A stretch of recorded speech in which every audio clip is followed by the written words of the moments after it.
Ebo!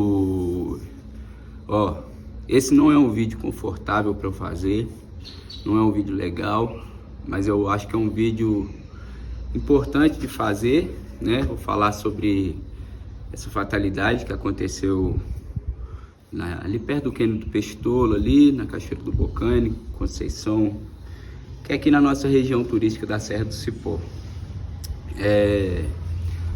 Eu resolvi fazer esse vídeo porque um monte de gente me mandou mensagem perguntando o que eu achava. Também porque o Peixe Tolo é um lugar que eu visito, que eu tenho um passeio inclusive marcado para lá. E porque eu acho que todo acidente, tudo que acontece dentro dos esportes radicais ou dessas atividades outdoor, deve servir de lição, né, para a comunidade, para nós que trabalhamos e que praticamos essas atividades. Esse não vai ser um vídeo tão curto, porque tem algumas etapas que eu acho que precisam ser respeitadas. E a primeira etapa é a etapa do luto, né, a etapa do enternecimento. Era um casal jovem, da minha idade praticamente, que gostava, né, desse tipo de atividade, praticava sempre. No Instagram dela tem várias fotos, várias postagens, vários lugares do Brasil. Uma perda muito grande, né, para todos, para a família, para nós, para o grupo que estava, né, junto, para a pessoa que estava guiando, para a gestão do parque, para tudo, né, é uma tristeza muito grande. Então, passar dessa etapa, eu acho que a gente precisa agora avaliar primeiro a notícia, né? Como que ela chegou para nós. Tem algumas notícias que falam que o grupo estava com um guia local, um grupo de 12 pessoas, incluindo o guia. Outras notícias falam apenas que era um grupo guiado. Alguns comentários falando que eles não tinham um guia local. E aí eu queria chegar nessa terminologia. Nem todo guia é um guia local e nem todo local é um guia. A gente precisa entender isso, né? O que é um guia local? Um guia local é um guia que está ali, naquele ambiente sempre. Saca? Eu sou um guia local da Serra do Cipó e aí eu tenho propriedade, talvez eu tenha segurança para estar operando, né, atividades dentro da Serra do Cipó, ali na minha região, principalmente dentro do Parque Nacional, porque eu tô ali todo dia, eu tô ali apagando fogo, eu tô ali descansando, eu tô ali para me divertir com meus amigos, eu tô ali trabalhando. Eu já passei por muita coisa ali, eu já vi muita chuva, eu já vi muito fogo, eu já vi o tempo mudar, eu já vi raio. Então, com anos e anos ali, eu consigo entender mais ou menos a dinâmica, né? Eu sei onde tem a casa dos moradores, eu sei aonde que eu consigo sair num caso de cabeça d'água. E isso me dá, talvez me enquadra como um guia local ali. Quando eu, que conheço o tabuleiro, eu já fui em várias cachoeiras do tabuleiro várias vezes. Quando eu vou pro tabuleiro, eu procuro um guia local do tabuleiro. Eu vou ligar pro Marquinhos, eu vou ligar pro Narcélio, que é guarda-parque, eu vou ligar pra galera do tabuleiro para saber, para pedir para ir comigo, para contratar o serviço. Quando eu vou para Milho Verde, eu sempre tô com um guia local. E eu conheço Milho Verde, já tem anos que eu vou em Milho Verde. Mas eu entendo que conhecer o caminho não é conhecer tudo que eu preciso, né, para ter segurança. Então, tem excelentes guias, eu guio excelentes guias, saca? Eu já guiei guias que guiam para fora, que guiam alta montanha, e quando vão pro Cipó, me chamam, me contratam, porque eu sou um guia local. Eu acho que isso é o mínimo, saca? Qualquer lugar que eu for, independente se eu saiba o caminho ou não, eu tenho que procurar alguém dali, né? Alguém que vivencia aquele lugar. E aí tem a outra parte, né? Que é que nem todo local é guia. Nem todo morador da Serra do Cipó é guia da Serra do Cipó. né? Vai ter moradores que sabem muito mais da história, vai ter moradores que estão muito mais envolvidos com a comunidade, mas não é todo morador que está envolvido com os ambientes naturais, entendeu? Então, às vezes, você está contratando uma pessoa só porque ela mora no lugar, mas você tem que ver qual que é a vivência dela nos ambientes naturais, principalmente dos que você vai praticar atividade. Então, a gente precisa entender e diferenciar isso, o que é um guia local e o que é um guia, né? Porque eu pesquisei e procurei a galera de lá, procurei amigos do Corpo de Bombeiro, e eu não consegui saber ainda quem é o guia, né? O fato é que parece que o grupo estava com um guia, mas através das minhas pesquisas aqui, das minhas fontes, o que eu posso dizer é que eu suponho que não era um guia local, porque se fosse, eu acho que mesmo que eu não o conhecesse, a minha rede ali, né, a nossa rede de guias e tal, de operadores, de ecoturismo, de pessoas, né, montanhistas, iria conhecer. Então eu acho que era um guia de fora que veio com um grupo e talvez conhecesse realmente, né, o cânion e tal, mas talvez não conhecesse os perigos todos, né, todas as situações que o cânion podia oferecer. Vamos cair na segunda parte aí que eu queria falar, que é sobre um guia com 12 pessoas, com 10 pessoas ou com 11 pessoas, saca? Eu sou professor e dentro de um ambiente seguro, fechado, dentro de um tatame protegido, é difícil de dar aula para 12 pessoas, é difícil de conduzir 12 pessoas. E aí você pensa num ambiente natural, você sozinho com 12 pessoas, pode dar certo? Pode ser que dê certo 100 vezes. Eu falo isso sempre com meus clientes, com a galera, quando eu vou falar, né, sobre a segurança e tal. Tem riscos que a gente pode se expor a ele 1000 vezes, mas quando for na 11ª, se der errado, aquelas 1000 que deu certo não vai ter valido a pena, saca? E hoje, né, quem faz passeio em grupo comigo sabe que quando eu saio com uma travessia com 8 pessoas, a gente vai em 4 guias. Às vezes a gente vai um passeio com 6 pessoas, tem 3, 4 guias. É quase um guia para cada 2 pessoas. E não é exagero. É porque eu já passei muita coisa dentro desse parque, até sozinho, e eu sei que faz a diferença, saca? Porque é logística, né? Porque é segurança, porque é atenção, né? Eu não consigo dar atenção para 12 pessoas no ambiente natural. Então é preciso a gente também rever isso, saca? Se eu estou com um grupo de 12 pessoas e tem um guia só responsável pela gente, será que a gente está seguro realmente, né? Será que esse guia tem equipamento, conhecimento e o que precisa para uma situação de emergência? E aí tem uma terceira coisa que eu acho que também a gente tem que pensar, é sobre o tempo, né? Eu vou pôr em paralelo aqui a minha experiência desse feriado. Eu estava com uma travessia para a Serra dos Alves marcada e o grupo, né? Eu encontrei o grupo na quinta-feira, a gente ia dormir lá em casa para começar a travessia na sexta-feira.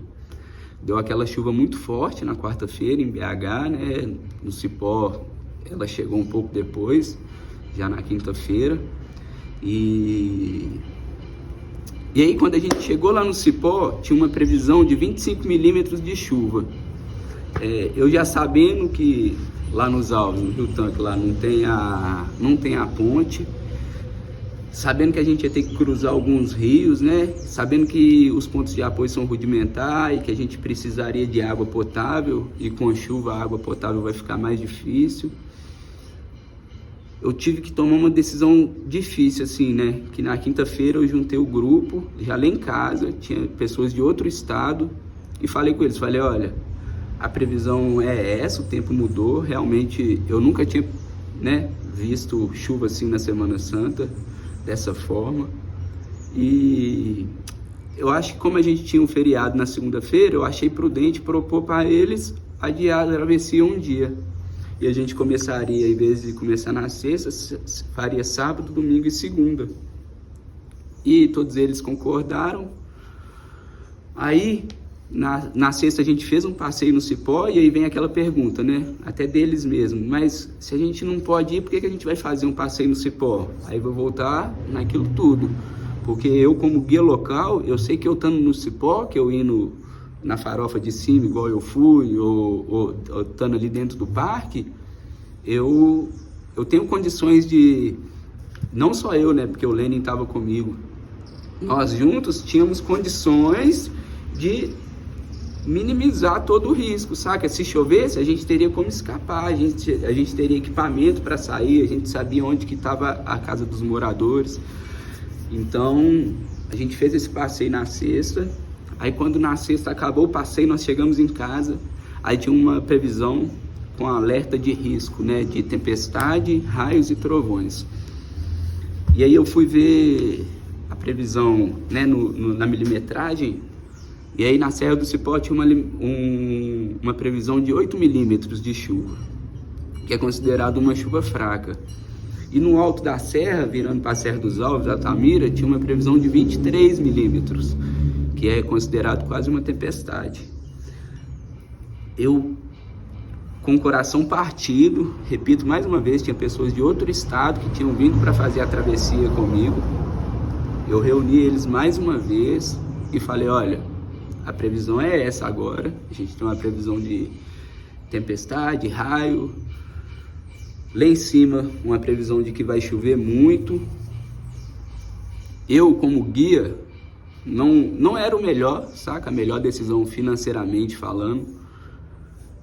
Mas, por tudo que eu já passei, eu tinha certeza que não valeria a pena me expor a esse risco. Eu tenho certeza que outras pessoas podem ter feito essa travessia, assim como outras pessoas podem ter ido no cânion do Peixe-Tolo aquele mesmo dia e ter dado tudo certo.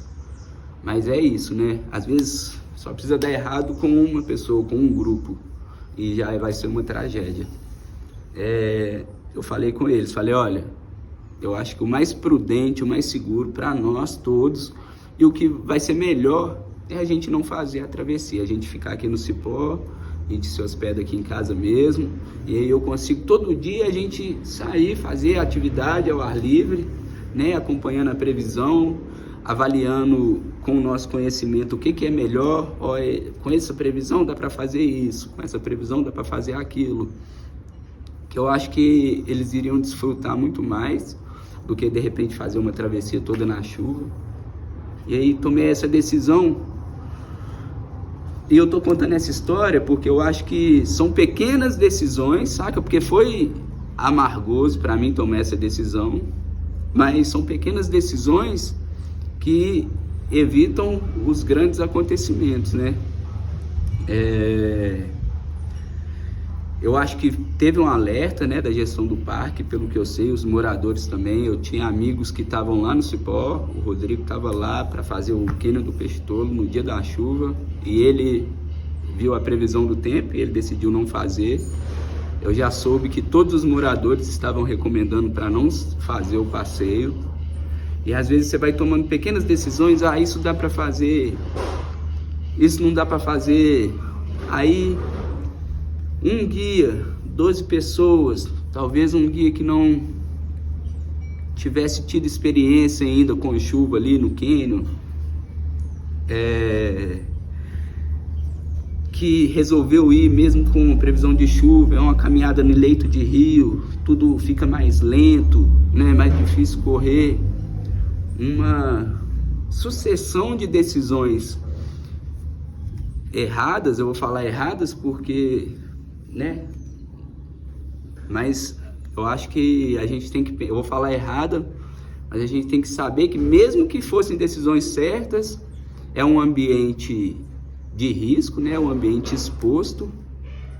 Então, às vezes mesmo com as decisões certas, pode acontecer acidentes, né? Pode acontecer uma queda, pode acontecer enfim, pode acontecer. Então, quanto mais a gente prezar por essas pequenas decisões,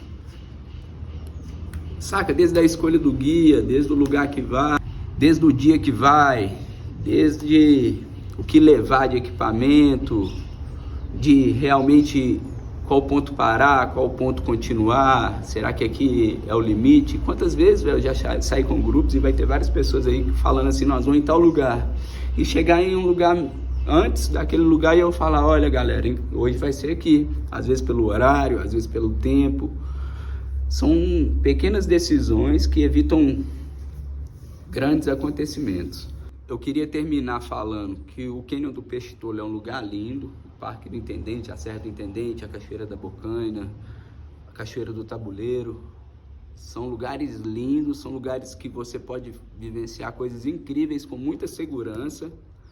E a gente não deve condenar, saca, nem a chuva, a gente não deve condenar os ambientes naturais, assim como a gente não deve condenar o guia, nem os participantes. A gente deve observar tudo e tentar entender a dinâmica, né, desses lugares, tentar entender quais lugares são adequados, em quais períodos, né? Tem vários passeios que eu faço na chuva e que eu sei que são seguros e que são legais de fazer na chuva. Então, eu acho que é isso, né? Não sei se eu consegui ser claro nesse vídeo, é um vídeo que eu tenho que ser muito delicado, né? Porque eu também tô aí, né? Continuo fazendo passeios e eu acho que eu tenho que aprender com isso e torcer para que não se repita. E é isso, tentar a gente se fortalecer como comunidade mesmo de praticantes, tentar entender as regras de mínimo impacto, entender as regras de segurança, entender o funcionamento local, valorizar cada vez mais as pessoas do lugar, escutar, sabe? Às vezes o dono da padaria vai falar com você assim, ó, não faz isso hoje não, é melhor não fazer, porque esse cara tá ali todo dia, e é isso.